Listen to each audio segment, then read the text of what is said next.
Podamos estar firmes en todo. Hemos estado desarrollando esta serie de sermones que lleva por título la lucha espiritual del creyente. Y quise a propósito utilizar ese nombre para contrastar lo que con frecuencia se suele malinterpretar como la supuesta guerra espiritual. Hoy en día hay muchas personas que andan proclamando esta guerra espiritual, clamando al misticismo, tocando la puerta o lo oculto, como queriendo decir que de todo sencillamente tenemos que estar declarando o batallando contra cualquier hueste espiritual de maldad como muy anormal, algo que ni siquiera la Biblia nos muestra que sea así. Pero queda aún la pregunta, entonces, ¿no hay guerra espiritual? Sí la hay. Sería insensato si dijera que no hay guerra espiritual, porque la Biblia lo declara de una manera muy clara. En este sentido, el cristiano, toda la iglesia del Señor está en una constante lucha contra todo lo que se opone a Dios. Esto es Satanás, sus ángeles y todos los que son siervos de Satanás o hijos del diablo. No creo tener que volver a mencionar el hecho de que todos los que no han creído en el Señor son hijos del diablo. Eso es tomado como una ofensa hoy en día, sin embargo la Biblia lo declara de esa manera, porque están bajo el control del enemigo. Fuera contrario si creyeran en el Señor, porque habiendo creído en el Señor, le pregunto, ¿acaso sigue siendo esclavo del pecado? ¿Sigue siendo esclavo del demonio? No, ahora somos esclavos de Cristo. Entonces, seguimos con el tema de la lucha. El creyente todos los días, cada minuto de su vida, está en una constante lucha y la demanda del Señor es ¿qué? Que permanezcamos firmes. Hemos dicho que esa palabra tiene una connotación militar. Esto es, que nosotros en el campo de batalla, tácticamente, podamos resistir al enemigo e ir conquistando este terreno. Tenemos que decir que ya Cristo ganó la guerra y gracias a Dios por eso, que no dependa de nosotros, pero tenemos un papel. Entre tanto que Cristo viene, nosotros permanecemos como ese pelotón de batalla, o ese escuadrón de guerra o de lucha que está ahí en el campo esperando a la venida de su rey. Y cuando Él venga, ¿cómo quiere hallarnos? ¿Acaso quiere vernos derrotados, tirados por allá, heridos en pecado y maldad? No, Él quiere que estemos firmes y nos ha capacitado, mejor dicho, nos ha dado a disposición una armadura para que podamos entonces luchar contra el enemigo. Como siempre, el mejor ejemplo que nosotros podemos usar para hablar acerca de las virtudes que vienen de Dios es Cristo Jesús. No hay mayor ejemplo que nuestro Señor, por lo que tenemos que decir que cuando se trata de verdad, justicia, inclusive la palabra, Él es la palabra encarnada, Cristo es el mejor ejemplo. Cristo es nuestro punto a ver, nuestra meta, hacia allá debemos apuntar. ¿Y qué hay acerca de Cristo en relación con la justicia? Les recuerdo, hace 2 semanas estuvimos hablando, no aquí, sino de forma virtual, estuvimos hablando acerca del cinturón de la verdad, que es aquello con lo que nosotros debemos ceñirnos nuestros lomos o nuestra cintura. Ahora el apóstol dice que los creyentes deben colocarse la coraza de justicia. ¿Cómo nosotros podemos relacionar eso con nuestro Señor Jesucristo? Tenemos que decir que Cristo en todo fue recto, en todo fue justo, no se halló mentira en su labio, no se halló engaño, no se halló maldad, desobediencia. Alguien diría, hermano, pero es imposible que los jóvenes no pequen. Aún en su juventud Cristo nunca pecó. Cuando estaba en el templo, que su madre y su padre fueron a buscarlo y lo hallaron, ¿por qué nos has hecho esto? Las palabras de Cristo Jesús no deben ser consideradas como palabras de altanería, así como que ¿qué te pasa? ¿Acaso no sabes que en los negocios de mi padre me es necesario estar? Él no lo dijo con altanería, él lo dijo con toda la verdad que necesitaba demostrar en ese momento. Ya María sabía, inclusive José, sabían que Cristo Jesús o el Mesías tenía que cumplir con un propósito. Los ángeles le mostraron esta gran verdad. Todo se evidenció por medio de estas obras milagrosas en sus vidas. Por tanto, las palabras de Cristo Jesús fueron verdad, humildad y veracidad.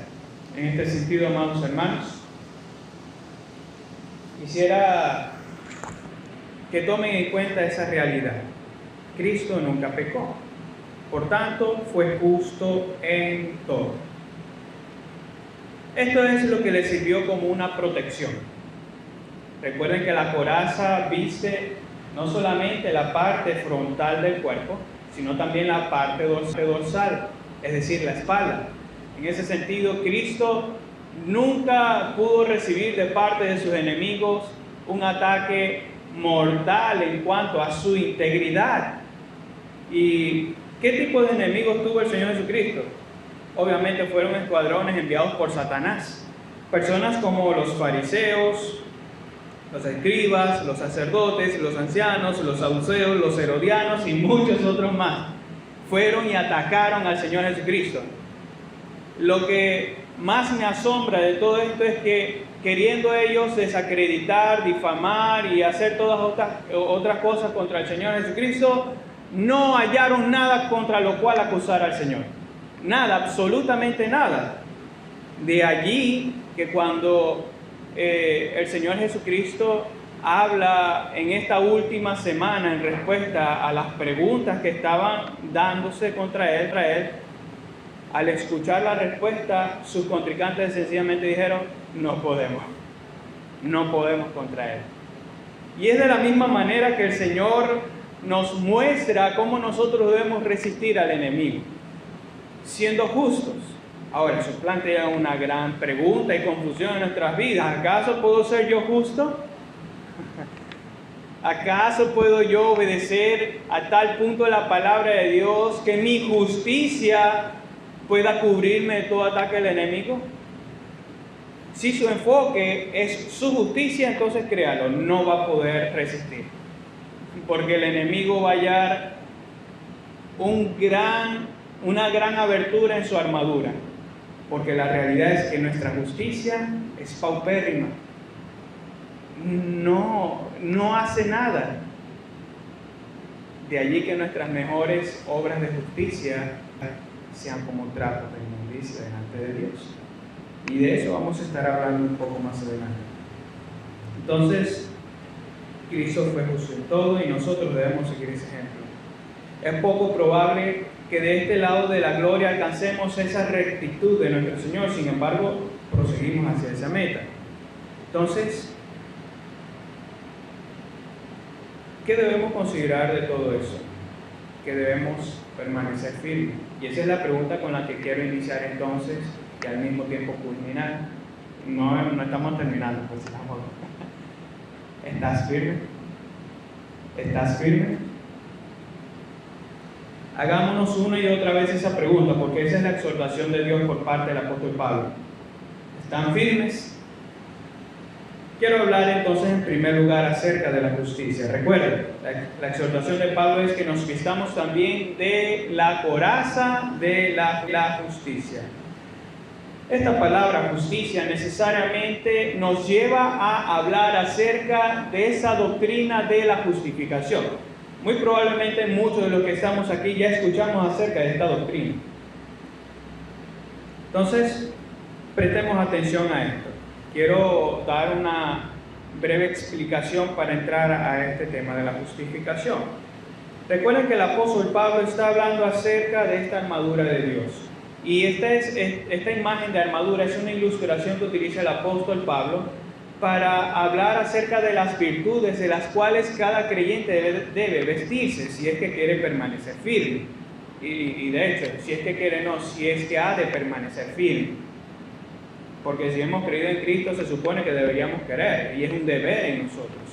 Entonces todas estas virtudes Dios las ha dispuesto, Él es la fuente de cada una de ellas y nosotros debemos sumarlas.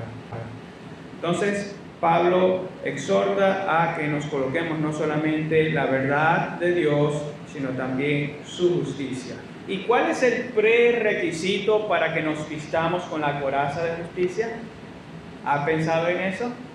¿Cuál es el prerequisito para que nos vistamos con la coraza de la justicia? Bueno, ser justificados. Si usted no ha sido justificado aún, si usted no ha sido declarado justo, usted no puede colocarse la coraza de justicia. No podría. Y fíjense que esto es una gran realidad, porque aquello a lo que se está mencionando aquí en relación con la justicia es la justicia práctica. Y ahorita vamos a desarrollar un poco más acerca de eso.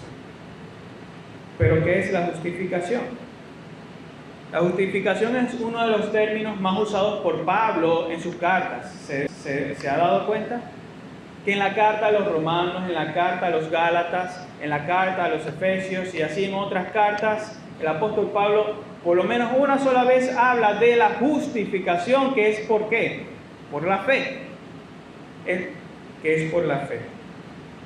Entonces, ¿de qué se trata esto? Tenemos que hablar de la justificación como uno de los elementos de la redención aplicada, es decir, de esa obra de Dios en nuestra vida. Podemos conocerlo en la teología también como las obras de la salvación o el orden de la salvación. Creo que uno de los textos que podemos utilizar para hablar acerca de estas obras en el orden de la salvación es Romanos 8:30. Se lo voy a citar. Y a los que predestinó, a estos también llamó. Ahí vemos predestinación, llamamiento eficaz. Y a los que llamó a estos también justificó. Y a los que justificó a estos también glorificó. Obviamente de ahí también tenemos que hablar acerca de la conversión, que es el arrepentimiento y la fe. Tenemos que hablar acerca de la santificación, la adopción. Y a lo último se habla acerca de la glorificación, que es el punto final de la redención. Es aquello que todos nosotros aguardamos y que se dará únicamente cuando venga nuestro Señor Jesucristo. Pero de la justificación tenemos que decir que es una de esas obras de la redención aplicada por Dios. Entonces, ¿qué es ella? Para algunos, la justificación ha venido a ser de poca importancia. Pero déjeme decirle que si usted ha creído en el Señor, esta palabra, y no solamente palabra, sino esta verdad, este principio espiritual, debe ser de gran importancia para usted si es que ha sido salvado. ¿Por qué? Porque se trata de la obra de Dios para que usted pueda presentarse delante de Dios sin que el Señor aplique su ira sobre su vida. ¿Acaso podría usted por sus propios medios acercarse a Dios? Déjeme decirle que así como nosotros, y esto es un ejemplo vago, si usted se acerca tan siquiera un poco más al sol, usted quedaría rostizado. Imagínese que usted se acerque entonces a la santidad de Dios. Y esa santidad es mucho más potente que el sol, déjeme decirle, porque más que las criaturas es el Creador. Entonces, la justificación es un acto legal y espiritual a través del cual Dios, como juez soberano, declara justos a los injustos. ¿Por medio de qué? Por medio de la fe puesta en la persona y obra de Jesucristo únicamente. Esa es la verdad que tenemos que reconocer acerca de la justificación. Justificados pues por la fe, tenemos paz para con Dios. Y la operación realizada en esta obra de la justificación puede ser conocida también como la imputación. Por cierto, es otro término legal. ¿De qué se trata la justificación? En relación con Dios tenemos que decir que se trata de la adjudicación de la justicia de Cristo a nosotros que hemos creído en Él, o que por su misericordia hemos venido a creer en Él. Entonces fíjense que si usted ha creído en el Señor y ha sido justificado, la justicia de Cristo está sobre su vida, de manera que cuando usted se presenta ante Dios, usted no se presenta con sus propias obras de justicia, sino por la justicia de Cristo. Y es únicamente por esa justicia que usted no es consumido delante de la presencia del Señor. Es únicamente por esa justicia que nosotros somos vistos como agradables delante de Dios. Esa es una realidad que tenemos que sostener una y otra vez y por la cual tenemos que ser agradecidos. No sé si lo notó, pero la última canción que entonamos, a pesar de la dificultad del sonido, hablaban de esa verdad. Declarado justo soy por Él. Y debemos entonarlo una y otra vez para que esa verdad cada vez más cobre aprecio en nuestro propio corazón. Ahora, ¿por qué es requerida la obra de la justificación? Porque la justicia que pudiera presentar cada ser humano delante de Dios es inmunda. Es lo que nos enseña Isaías 64:6. Y eso es un reconocimiento del pueblo de Dios. Cualquier obra buena que usted y yo podamos presentar al Señor es inmunda. Esa palabra trapo o esa expresión trapo de inmundicia se debe entender a la luz de su propio contexto. Si nosotros tuviéramos que utilizarlo hoy, es como si quisiéramos presentarle al Señor estiércol.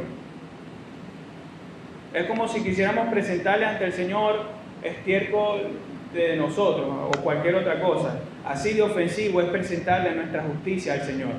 El Señor no ve nada bueno en nuestras propias obras de justicia. Por tanto, nuestras mejores justicias son insuficientes y carentes de una justicia perfecta.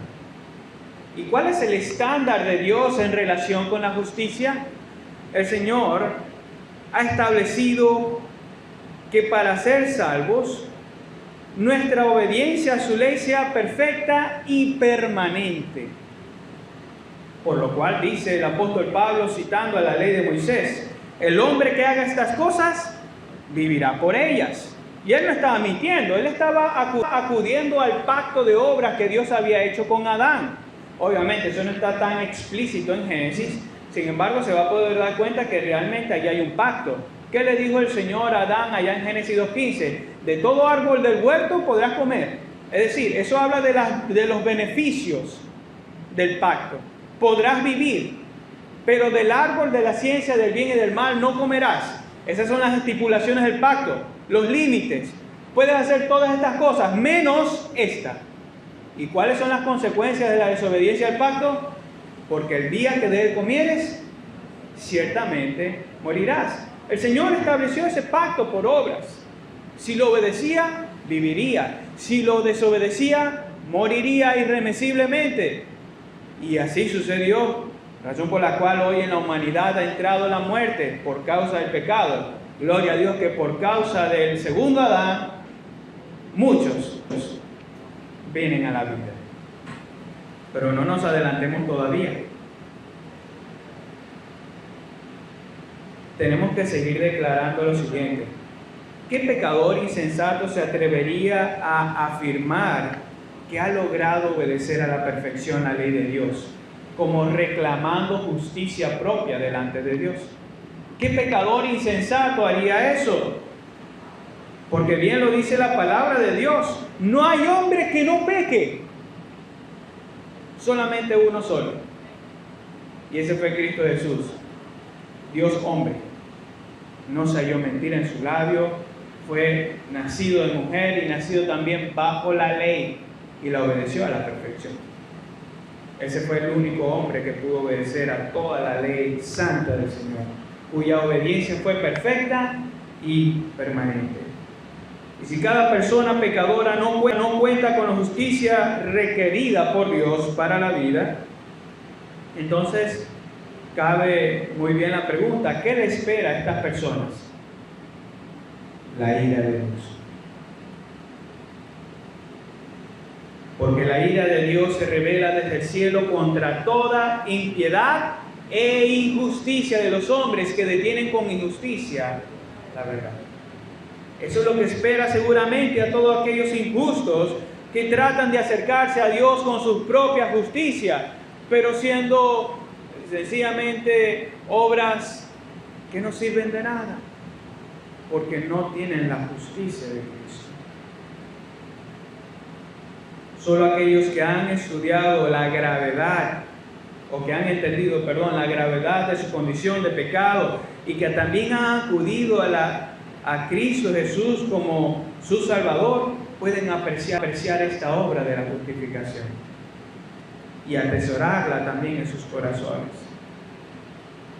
Y por supuesto atesorar versículos como este que voy a citar. Mas Dios muestra su amor para con nosotros, en que siendo aún pecadores, Cristo murió por nosotros. Pues mucho más, estando ya justificados. ¿Por qué? Lo dice ahí el pasaje. Justificados en su sangre. Por Él seremos salvos ¿de qué? De la ira.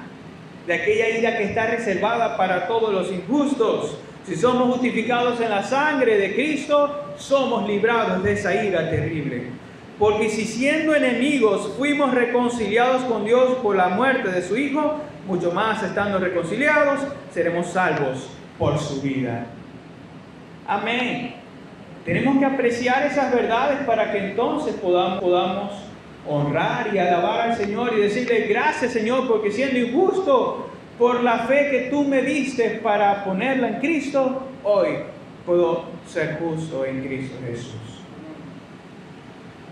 Entonces, se puede deducir fácilmente que para poder colocarse la coraza de justicia, primeramente hay que ser justificados por Dios por medio de la sola fe en la persona y obra de Jesucristo. A lo mejor para algunos está siendo extraño que yo utilice esa expresión en la persona y obra de Jesucristo. Y es que la Biblia, cuando habla de la fe que es puesta o colocada en Cristo Jesús, lo hace en relación con su persona. ¿Y quién era Cristo Jesús? ¿O quién es Cristo Jesús? Cristo Jesús es Dios, Dios hombre, el Hijo de Dios, aquel que nació de una virgen por obra milagrosa del Espíritu Santo. Cristo Jesús es el Mesías. En eso nos referimos a su identidad, a su persona. Pero no solamente colocamos la fe en su persona, porque desconectar su persona de su obra sería algo antibíblico. ¿Qué hizo esta persona? ¿Qué hizo este Salvador? Este Salvador vivió una vida justa, vivió una vida recta delante de Dios, y no solamente eso, que en obediencia dio su propia vida voluntariamente. Se humilló a sí mismo, dejó su gloria, dejó su trono allá en el cielo y vino hasta acá, se humilló y tomó la forma de hombre, y siendo hombre se humilló hasta ser ¿qué? ¿Recuerdan cuál es el significado de la palabra siervo? Esclavo, es decir, al punto más bajo de lo que podríamos considerar como la casta en ese continente oriental. Los esclavos eran las personas más bajas en medio de todo esto. De hecho, recordarán el episodio del lavamiento de los pies, cuando ya Cristo Jesús estaba por ser entregado en manos de pecadores. ¿Quién tenía que hacer esa labor incómoda de lavar los pies? Los discípulos mismos, en su propio orgullo, sencillamente no quisieron rebajarse ante eso. Y el Señor Jesucristo, así en su mente, estos hombres están embotados de orgullo. Tomó el trapo, se lo puso aquí y empezó a llamarlos. Venga, voy a limpiarle los pies. Y ellos, no, Señor. Pedro, Señor, no puedo dejar que tú me laves los pies. Si no me das lavarte los pies, no va a entrar. Entonces Pedro, ni corto ni perezoso, le dice, Señor, lávame todo. No, Pedro. El principio que el Señor está diciendo o mostrando era que en el reino de los cielos, eso de ser el más grande no es lo mismo que aquí en el mundo. Entonces Él se humilló. Él hizo las cosas que nadie quería hacer porque eran de las personas denigradas, los esclavos. Hasta ese punto se humilló nuestro Señor.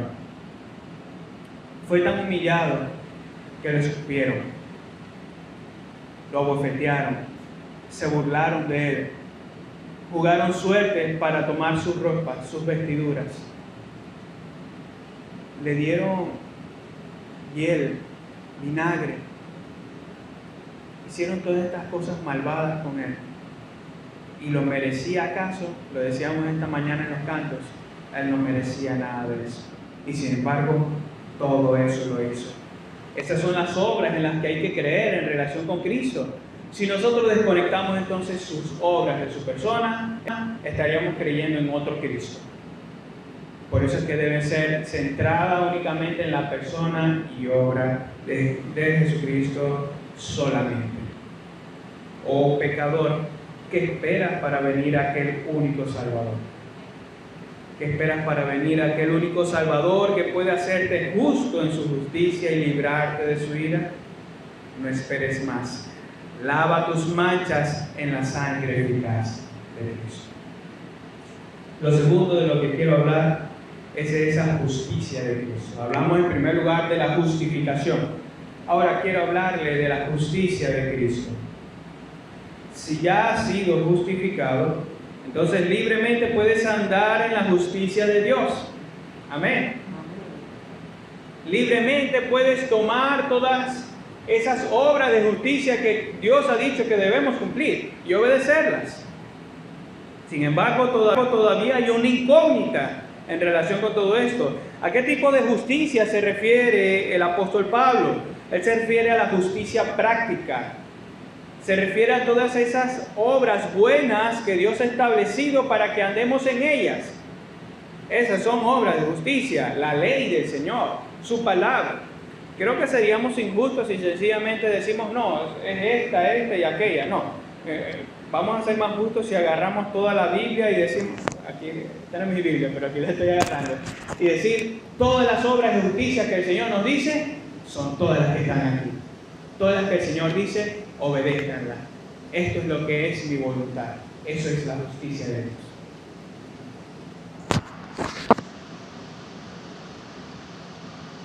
Ahora bien, ¿qué necesidad hay de Cristo para que las obras sean justas? ¿Se ha puesto a pensar en ello?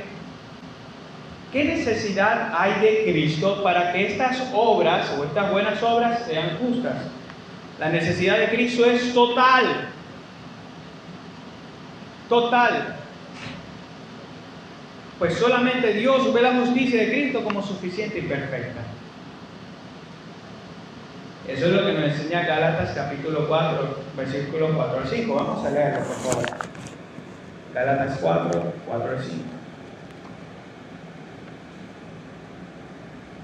Dice, pero cuando vino el cumplimiento del tiempo, Dios envió a su Hijo, nacido de mujer y nacido bajo la ley, para que redimiese a los que estaban bajo la ley, a fin de que recibiésemos la adopción de hijos. En este sentido, vemos a Cristo Jesús como aquel que obedeció toda la ley, por la cual entonces su justicia es la única que cumple con este estándar. De ahí que aunque las personas que no creen en Cristo Jesús obedezcan la ley moral del Señor, y escuchen bien esto, de ahí que cuando las personas que aún no han creído en Cristo Jesús obedezcan la ley moral del Señor, sus obras no sean más que trapos de inmundicia. Me gusta mucho la forma en la que los pastores bautistas del siglo XVII lo expresaron en la Confesión Bautista de Fe de Londres. Ellos dijeron lo siguiente en relación con las buenas obras. Las obras hechas por hombres no regenerados, esto es, no creyentes, aunque en sí mismas sean cosas que Dios ordena y de utilidad tanto para ellos como para otros, sin embargo, por no proceder de un corazón purificado por la fe y no ser hechas de una manera correcta, de acuerdo con la palabra, ni para un fin correcto, es decir, la gloria de Dios, son por tanto pecaminosas. Hermano, ¿cómo usted me va a decir que si un hombre obedece la ley moral de Dios igualmente peca? Muy fácil. Porque cuando la obedecen no lo hacen para la gloria de Dios. Únicamente alguien puede glorificar a Dios por obediencia cuando va a Cristo Jesús. Es de lo que hemos estado hablando. Si un pecador que no va a Cristo Jesús trata de obedecer la ley está queriendo abrazar la ley y hacer su propia justicia. ¿Y qué hemos dicho? ¿Cuál es la justicia perfecta que Dios ve? La de Cristo Jesús. Por tanto, no importa que una persona sea tan buena y obedezca a la ley moral de Dios. Cualquier obediencia que haga a la ley delante de Dios es como trapos de inmundicia. Y como prueba de esto, mire a los fariseos. ¿Qué dijo el Señor de ellos? Por cierto, los fariseos no eran cristianos, no eran creyentes. Ojo. El Señor en una oportunidad dijo, hagan lo que ellos dicen, pero no lo que ellos hacen. ¿Qué había detrás de toda la obediencia de los fariseos? Porque déjenme decirles, los fariseos son más obedientes a la ley de Dios que nosotros, que hemos creído en el Señor Jesucristo. Ellos creían que podían obedecer a la ley perfectamente, y de hecho hubo uno de ellos que pudo declarar lo siguiente: irreprensible en cuanto a la ley. ¿Quién dijo eso? ¿Recuerda? El apóstol Pablo. Y él era ¿qué? Un fariseo también. ¿Qué significaba eso? ¿Que obedecía a la ley? Sí. Pero ¿qué había en su corazón? Puesto que no había creído en Cristo, sus mejores obras eran injustas delante del Señor. Por tanto, tenemos que ver esa realidad. Si las personas que no creen en Cristo Jesús tratan de obedecer la ley de Dios, eso no les va a dar ningún mérito para recibir esa justicia de Dios o ese favor de Dios. Es como si alguien quisiera decir, bueno, yo me voy a portar muy bien para tener la vida eterna, y que hemos leído una y otra vez en la palabra de Dios, no por obras para que nadie se gloríe. Es necesario entonces que hagamos estas obras de justicia en Cristo Jesús para que sean verdaderamente justicia. Lo que nos lleva entonces al tercer punto de este sermón. Estamos hablando de la armadura de Dios. Estamos hablando de que estamos en una lucha constante. Tenemos que hablar no solamente de lo que el Señor nos manda, sino también reconocer la forma en la que Satanás obra. Y la Biblia nos muestra que Satanás utiliza estas artimañas del error. Podemos entenderlas también como estas distorsiones de la verdad. De manera que Satanás tiene muchas formas de atacar a la iglesia de Cristo y a cada uno de los creyentes de forma particular. De ahí entonces que tengamos que ver qué es lo que trata de decir el apóstol Pablo en relación con la armadura y la lucha y el enemigo. La coraza es una parte de la armadura cuya función es proteger a su usuario de heridas mortales. Si a usted le perforan un pulmón, ahí quedó. Si a usted le perforan el corazón, ahí quedó. Si a usted le perforan cualquier otro órgano vital, ahí quedó. ¿Se da cuenta de la necesidad de la coraza? En aquellos tiempos era muy necesaria y aún hoy en día esas corazas han sido actualizadas u optimizadas. Hoy en día ya hay chalecos antibalas. ¿Y qué protegen estos chalecos? Los órganos vitales. ¿Sabe usted que Satanás siempre trata de atacar a esos órganos vitales? Y ojo, comentario al margen, con esto no quiero decir que la salvación se pierda. De hecho, de eso vamos a estar hablando en un momento. Pero ¿a qué nos referimos entonces al hecho de que Satanás ataca siempre a los puntos más débiles y que afectan tanto a la iglesia de Dios? ¿Cuántas iglesias no se han dividido hoy en día? ¿Sabe que Satanás sale ganando cuando en las iglesias hay divisiones? ¿Sabe que Satanás sale ganando cuando las personas se entregan a sus obras de inmundicia? ¿Sabe que Satanás gana cuando nos mentimos unos a los otros? Y que así va destruyendo poco a poco a las congregaciones locales. ¿Sabe usted eso? Así es Satanás. ¿Y qué gana con todo esto Satanás? Bueno, más condenación, aunque ya ha sido condenado. Sencillamente busca que el nombre de Dios deje de ser glorificado por sus hijos. ante este tipo de ataques, tenemos que estar sobrios. Tenemos que estar preparados, listos para luchar y preveniendo cualquier tipo de ataque de enemigo. Cuando los creyentes se valen de la justicia o de la justificación y también de la justicia práctica de Cristo, son protegidos contra las artimañas del error de Satanás. Y no se olvide eso. Ante esas artimañas del error, los creyentes tenemos la justificación de Dios y las obras de justicia de Cristo. Sin embargo, sabemos, o debemos, mejor dicho, estar apercibidos de estos tipos de ataques que se relacionan con esta área que tiene que ver con la justicia. Es menester decir que conforme pasa el tiempo, estas artimañas del error se van sofisticando.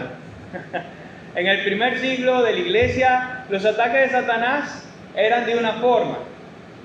Con el pasar del tiempo se han venido optimizando este tipo de ataques, de manera que se vuelven cada vez más imperceptibles o se vuelven cada vez más descaradas y obvias. ¿Se ha dado cuenta de eso?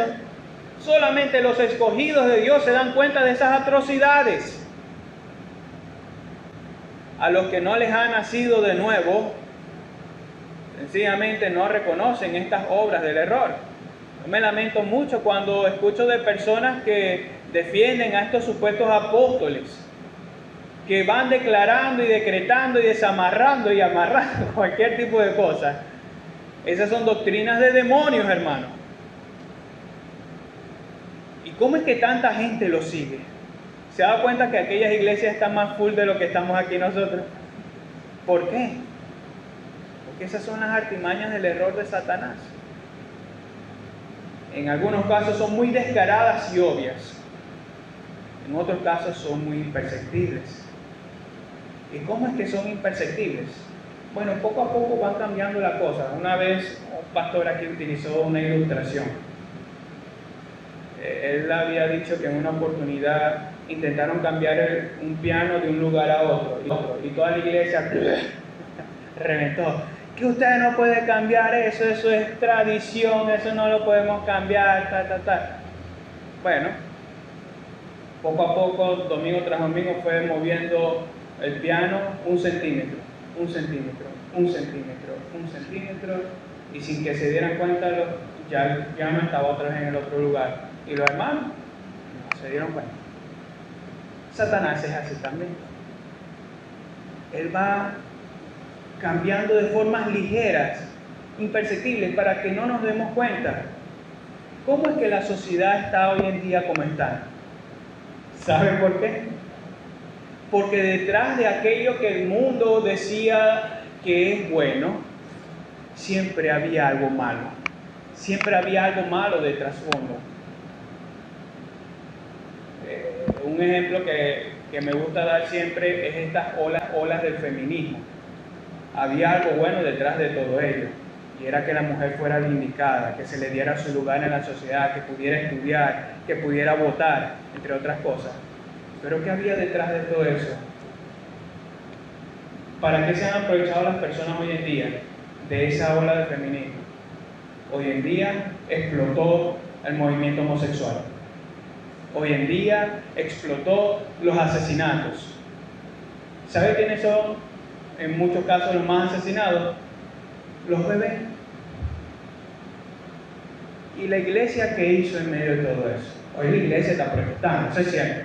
No les voy a decir que no. Hoy en día hay movimientos que salen a protestar en la calle, no esos movimientos destructivos, ¿no? Sino pacíficos, que salen, levantan la Biblia y todos se unen en pro de una sociedad ortodoxa que abrace los valores bíblicos. Pero en otros casos sencillamente se han dejado arropar por las influencias de este mundo. ¿Cómo? Fueron cambiando un poquito a poco las cosas y eso se metió en la iglesia. Eso se metió en la iglesia.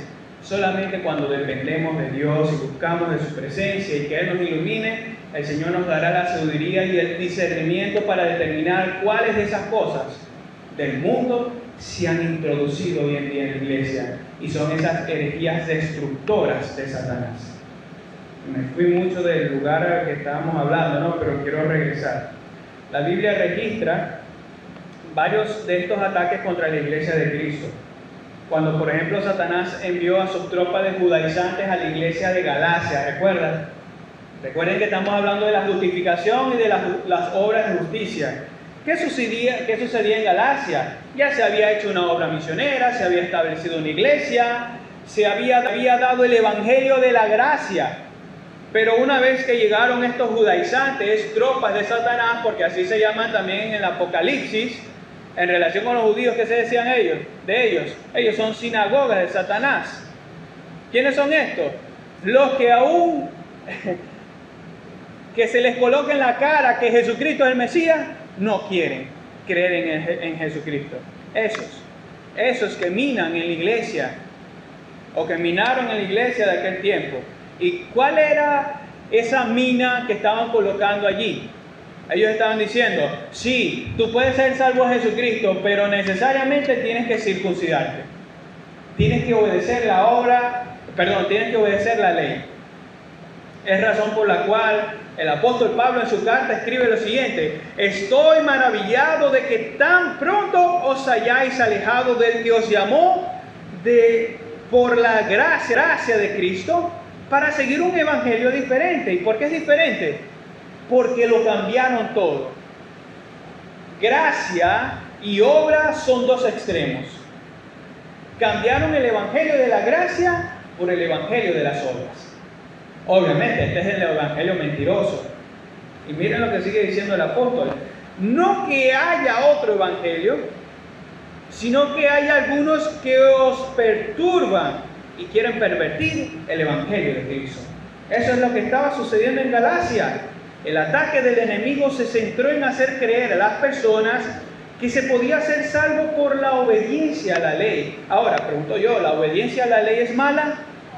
No, en ninguna manera, porque esas son las obras de justicia que Cristo nos dice que debemos hacer. Pero cuando creemos que por las obras de justicia vamos a ser salvos, echamos en tierra toda la gracia de Dios. Eso era lo que estaba sucediendo.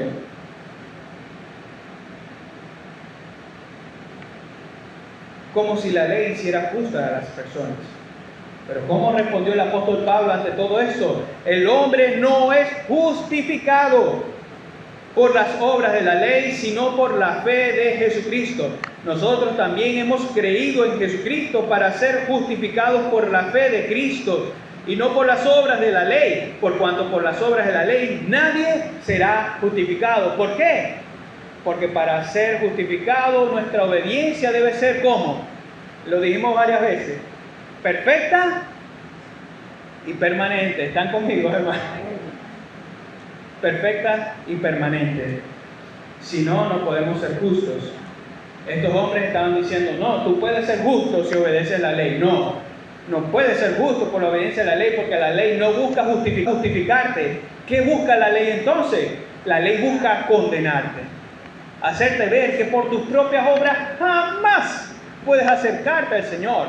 Es más, por tus obras mereces la ira de Dios. Eso no se dice en cualquier púlpito. Se va mucha gente. Eso es lo que dice Cristo. Cristo diría ante algo así, también queréis iros vosotros. Ahí es donde nosotros tenemos que decir como Pedro y los discípulos, Señor, ¿a quién más iremos si solamente tú tienes palabras de vida eterna? Hoy se ha querido hacer creer a las personas que son justas y por tanto salvos si se portan bien y hacen lo que moralmente es correcto. Esto es moralismo, se les dice, entonces ya tú eres salvo. Yo he dicho o citado esta expresión en otras oportunidades. Por ahí en el mundo se dice que cuando alguien hace algo bueno, ¿qué es lo que se dice? Ya tiene el cielo ganado. ¿Y qué dice la Biblia en relación con eso? Por las obras de la ley nadie será justificado. A esto tenemos que responder que no es por obras, sino por la fe en Cristo Jesús, que las personas injustas son declaradas justas. Entonces prestemos atención a la forma en la que Satanás ataca. Él utiliza sus escuadrones de maldad para distorsionar la verdad bíblica y hacerle creer a las personas que son justas, que ya son salvas si hacen lo bueno. ¿Y cómo lo hace? Bueno, ¿cuántas iglesias hay en el mundo? No iglesias del Señor, me refiero a esas iglesias que supuestamente se levantan en el nombre del Señor y que no son más que personas que promueven el error. Te dicen, no, nosotros te queremos tal cual tú eres. Dios te ama tal cual tú eres. Dios aborrece el pecado, pero ama al pecador. Y tratan de decir todas esas palabras bonitas para amarrarlos y tenerlos ahí en sus congregaciones, sin saber que lo que están haciendo es llenando esas congregaciones de cabras. ¿Cómo nosotros nos oponemos a ese error o a esa artimaña del error? Levantando la palabra de Cristo y diciendo solamente pueden ser justificados por la fe. Su justicia no los puede salvar. Otra de las formas de las artimañas de Satanás figura en la falsa idea de que la salvación se pierde. Y gracias a Dios con eso no tenemos problemas aquí, ¿no? A lo mejor habrá alguno que otro hermano que crea que la salvación se pierde, pero le tengo buenas noticias. Aunque usted crea eso, no se pierde. Esa es la buena noticia. Ay, hermano, y me gustaría prorrumpir aquí en alabanza, abriendo la palabra de Dios y decirle cuántos versículos hablan de eso, pero como el tiempo no nos alcanza, me voy a limitar a hablar nada más de ciertas verdades bíblicas e históricas. Hoy en día se cree que la salvación se pierde. Esta doctrina fue sostenida por discípulos de un teólogo llamado Jacobo Arminio, que más o menos estuvo por ahí por los años 1500-1600. Este hombre, a pesar de que fue instruido en una doctrina ortodoxa, con el pasar del tiempo empezó a abrazar ciertas verdades de un hombre llamado Pelagio. Y después de esta doctrina que se llamó semipelagianismo, ¿qué creían estas personas? Que el hombre no había caído totalmente de su condición de bondad. Es decir, que el hombre era parcialmente bueno y parcialmente malo. Que la caída no había quitado toda la imagen y semejanza de Dios, sino que había algo bueno en nosotros. ¿Eso es verdad? No, la Biblia, ¿qué dice en realidad? No hay justo ni aún uno. No hay quien haga lo bueno. Todos se desviaron, todos se hicieron inútiles. Entonces, ¿acaso hay algo bueno en nosotros? No. Pero esta doctrina abrazaba ciertamente, o esta postura, sencillamente querían exaltar al hombre, colocarlo como que en la cúspide. Ya no era Dios aquellas figuras que se pintaban y que lo hacían maximizado. Usted se va a dar cuenta por medio del arte que se daban en estos años. Ya en vez de que hicieran a estas grandes figuras evangélicas en sus pinturas, empezaban a exaltar al hombre. Hay una estatua que no recuerdo su nombre, que está en uno de los museos artísticos más reconocidos, donde aparece un hombre así, creo que era el Pensador, no recuerdo, gigantesco. Eso era símbolo de esta filosofía del humanismo, que buscaba levantar cada vez más al hombre y humillar cada vez más a Dios, como haciendo creer que el hombre es el centro de todas las cosas, sino Dios. Eso es lo que se evidencia en estas doctrinas que fueron levantadas por estas personas que estuvieron dentro de la iglesia. Ellos dijeron que en el hombre habían cosas buenas y que podían acercarse a Dios por sus propios medios. Ahora, eso a lo largo de los siglos fue desencadenando cada vez más doctrinas que llevaron al pensamiento de un hombre llamado Jacobo Arminio y después de sus discípulos, por lo cual llegaron a declarar, entre otras cosas, en un documento llamado de Remonstrance, que la salvación se pierde. Que la salvación se pierde. Ahora, ¿qué hay detrás de todo eso? ¿Qué hay detrás de todas esas verdades? Sencillamente, guiados por una interpretación incorrecta de la Biblia, concluyeron que los creyentes pueden caer de la gracia. Es decir, perder su salvación. Lo que hay detrás de todo esto entonces es que se esconde esta falsa idea de que las personas van a ser salvas por la obediencia a la ley. y que si dejan de obedecer la ley perfecta de Dios, entonces ¿qué va a pasar? Se pierde la salvación. Oh, amados hermanos, déjenme decirles esto. No somos salvos por buenas obras. Somos salvos para buenas obras, las cuales Dios preparó de antemano para que anduviésemos en ellas. Y recuerde esa gran verdad. Cuando alguien le diga, ¿qué? Claro que la salvación se pierde. Usted le dice, somos salvos no por obras, sino para buenas obras. Y hay una verdad mucho más grande detrás de todo esto que nos muestra la Biblia. Y es que por la justicia de Cristo somos preservados eternamente. ¿O es que acaso la justicia de Cristo no fue perfecta? ¿O es que acaso cuando Dios lo declaró justo en Cristo Jesús había todavía mancha en su vida? No, la obra de Cristo es eficaz, su sangre lo limpia de todo pecado. Todas esas actas por las cuales se le condenaban a usted por su pecado fueron quitadas, porque Cristo Jesús murió en la cruz y se llevó todas esas cosas, para que usted y yo hoy fuéramos declarados justos. Y es por esas obras de justicia que hoy somos justos, y es por su obra de justicia que hoy somos preservados. Por eso es que a mí me gusta más bien hablar no de la perseverancia de los santos, que eso es una verdad bíblica, sino más bien me gusta hablar de ello como la preservación de los santos. Al fin y al cabo, ¿de quién depende su salvación? ¿De usted o de alguien mucho más grande? De Dios. Su salvación depende de Dios, por lo cual el apóstol Pablo dijo lo siguiente, y lo dijimos hace un rato: ¿quién acusará a los escogidos de Dios? Satanás anda señalando, él es el acusador, ¿verdad? Satanás siempre anda acusando a los hijos de Dios. Tú pecaste en esto, tú aquello, no mereces esto. Pero ¿qué dice el Señor por medio de su justicia? ¿Quién acusará a los escogidos de Dios? Dios es el que justifica. ¿Quién es el juez? Dios es el juez. Y si Dios nos declara justos, entonces somos justos en Cristo Jesús. ¿Quién es el que los condenará? Cristo es el que murió, más aún el que también resucitó, el que además está a la diestra de Dios, el que también intercede por nosotros. Y abracemos todavía más estos versículos, por lo cual estoy seguro que ni la muerte, ni la vida, ni ángeles, ni principados, ni potestades, ni lo presente, ni lo porvenir, ni lo alto, ni lo profundo, ni ninguna otra cosa creada, y eso lo incluye usted, nos podrá separar del amor de Dios que es en Cristo Jesús, Señor nuestro. ¿Quién lo podrá separar del amor de Dios? De tal manera amó Dios al mundo que ha dado a su Hijo unigénito, para que todo aquel que en Él cree no se pierda, mas tenga vida eterna. Su salvación no descansa en usted, su salvación descansa en Dios.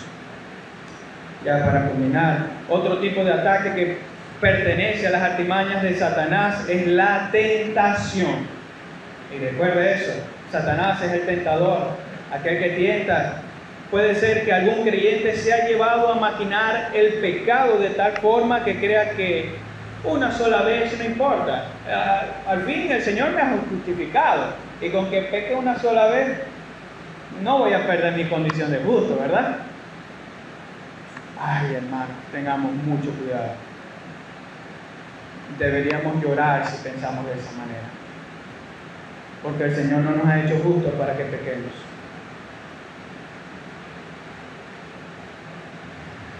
Esta semana pasé un versículo a toda la iglesia, o por lo menos a los que tienen teléfono inteligente.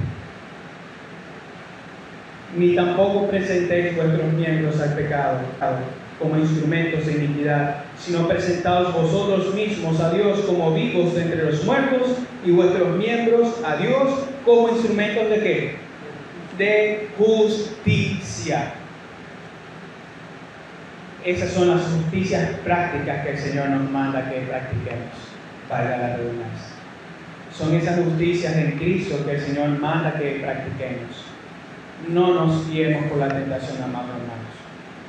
Podemos ser muy tentados a creer que podemos dejar de practicar la justicia, pero créanlo que toda obra tiene su consecuencia. Sí, usted ha sido justificado, pero ¿sabe usted que en el cielo usted puede experimentar que se le vayan las riquezas? No que va a perder su salvación, no.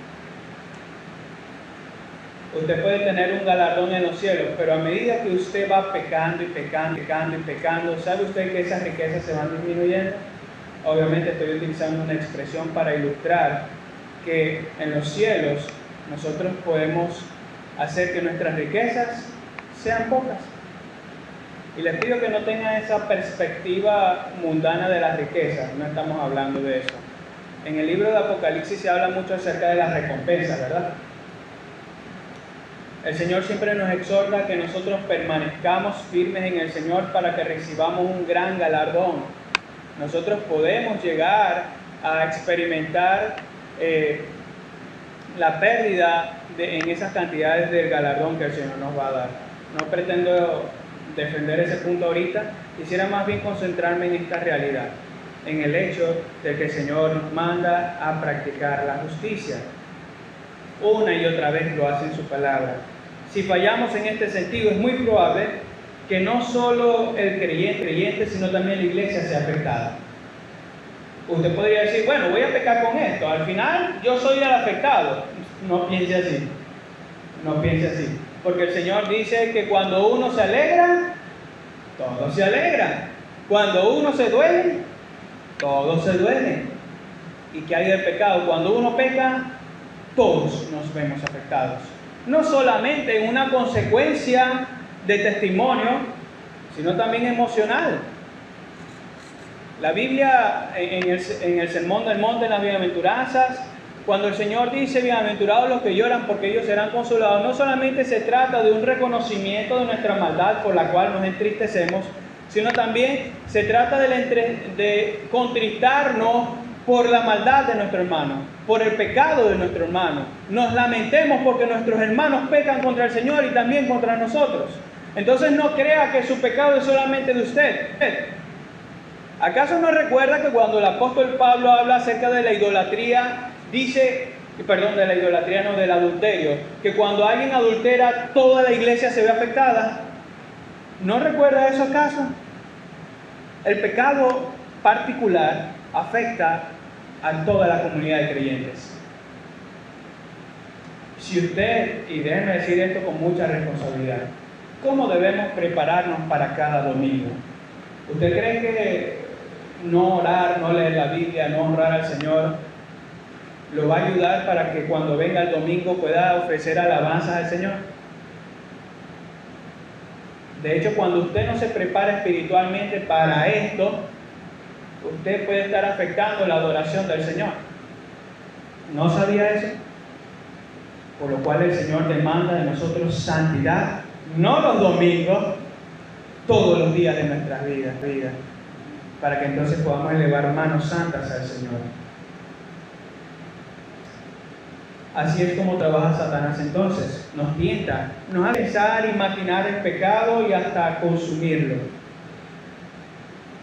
Son este tipo de ataques que pueden llevar entonces a una iglesia a la división o a la autodestrucción. Son esas artimañas del error cuando fallamos en la justicia que el Señor nos manda. Una variante de este tipo de ataques se dio en el primer siglo de la iglesia y persiste aún hoy en día. Y es lo que se conoce en la teología como el antinomianismo.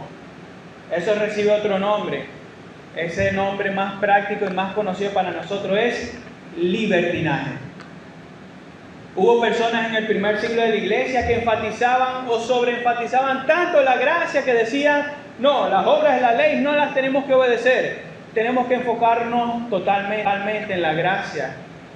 ¿Y qué decía el Señor por medio de sus siervos? No crean que se pueden valer de la gracia para dejar de obedecer a la ley de Dios, porque sí, fueron llamados a la gracia para que obedezcan a la ley, para que sean perfeccionados por esa ley, no para que cada vez más pequen. Esto ha llevado a muchos a creer que se puede mentir, adulterar, idolatrar cualquier cosa y practicar cualquier otro tipo de pecados sin ninguna consecuencia. Déjeme decirle esto. No crea que mentir está bien. No me va a pasar nada. Aquí todo el mundo miente. Aquí el hermano que está sentado allá, no miren quién es. Allá el hermano miente todos los días. Si él miente, yo miento. Si él dice grosería, yo digo grosería. Si él ofende, yo ofendo. Eso no va a hacer nada. Deberíamos avergonzarnos. No alegrarnos. No creer que podemos seguir viviendo nuestras vidas como las vivíamos antes de venir a Cristo Jesús. Oh amado hermano, todo nuestro ser debe ser transformado. Todo nuestro ser debe ser cambiado.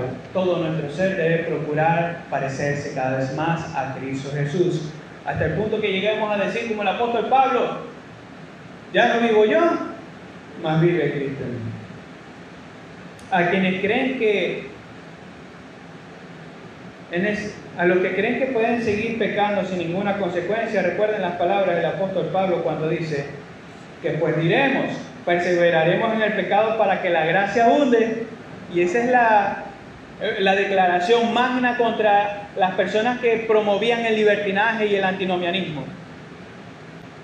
Perseveraremos en el pecado para que la gracia abunde en ninguna manera. Porque los que hemos muerto al pecado, ¿cómo viviremos aún en él?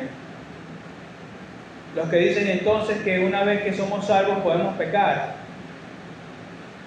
eso no es de Dios.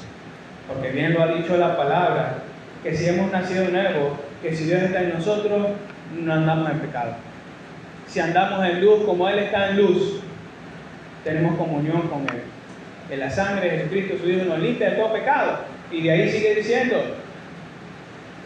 que cualquiera que diga que no comete pecado, el tal es un mentiroso.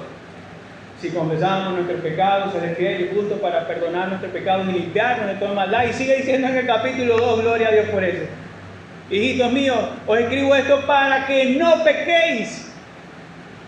Si alguien dice que podemos vivir en libertinaje, tomemos la Biblia y digámoslo, esto está escrito para que no pequemos, hermano. Y si has pecado, tu dolor tiene un consuelo. Jesucristo el justo. Su justicia por la cual hoy tenemos libertad. Dios llama a los injustos a arrepentirse de sus pecados y a buscar justicia, la justicia de Cristo, para que por la fe ellos sean hechos justos. ¿Has sido justificado? Asimismo, Dios llama a sus santos a que se dediquen a las buenas obras, las cuales son hechas en la justicia de Cristo. ¿Es esta tu motivación, la justicia de Cristo para buenas obras? Porque déjeme decirle, si usted dice, bueno, voy a practicar buenas obras, pero en su corazón, su enfoque no es Cristo, esas buenas obras no tienen sentido. Por eso es que las personas que no creen no pueden glorificar a Dios por buenas obras. Solamente los que han creído en Cristo Jesús pueden practicar buenas obras, porque se supone que ahora las pueden hacer para la gloria de Dios. Entonces enfócate en esa verdad. Las obras de justicia que Dios manda de nosotros es que sean hechas en la justicia de Cristo para gloria de su nombre. Satanás anda como león rugiente, hermano, buscando a quien devorar. Sus artimañas tienen muchos matices. Estemos apercibidos de eso. Satanás siempre anda buscando transformar sus artimañas para que la iglesia caiga. De ahí que sepamos entonces distinguir el error y señalarlo como contrario a la justicia de Cristo, colocándonos la coraza de la justicia, levantando la Biblia, hablando de la justificación y de las obras justas que Dios nos manda. Quiera Dios que en todo tiempo esta amada iglesia se dedique a las obras de justicia de Cristo para gloria de nuestro Señor. Amén. Oremos. Señor eterno, gloria y honra sea tu nombre por los siglos de los siglos. Te alabamos, Señor, porque hoy permite que un pequeño grupo de tu iglesia esté aquí reunida. Nos lamentamos por aquellos que no pudieron estar aquí con nosotros. Te rogamos, Padre, que en una próxima oportunidad nos podamos reunir para gloria de tu nombre, para exaltarte y alabarte, Señor, cantar cánticos e himnos espirituales a tu nombre para edificación de tu pueblo, para que tu palabra sea leída y explicada, expuesta para crecimiento de la salvación. Oh Dios, permite que esto realmente sea un anhelo en nuestras vidas cada día. Oh Señor, rogamos que edifiques a nuestros hermanos, que tú los ayudes. Pedimos, oh Señor, que te glorifiques a través de la justicia que tú nos mandas a practicar en Cristo Jesús. Ayúdanos a estar protegidos contra el enemigo, Señor. Ahora que nos retiramos, te rogamos que tú nos guardes de todo mal, Señor. Y que tú nos guíes en esta semana a honrarte en obediencia a tu palabra. Cristo Jesús, oramos, Señor. Amén. Amén. Antes de finalizar, hermanos, quiero darle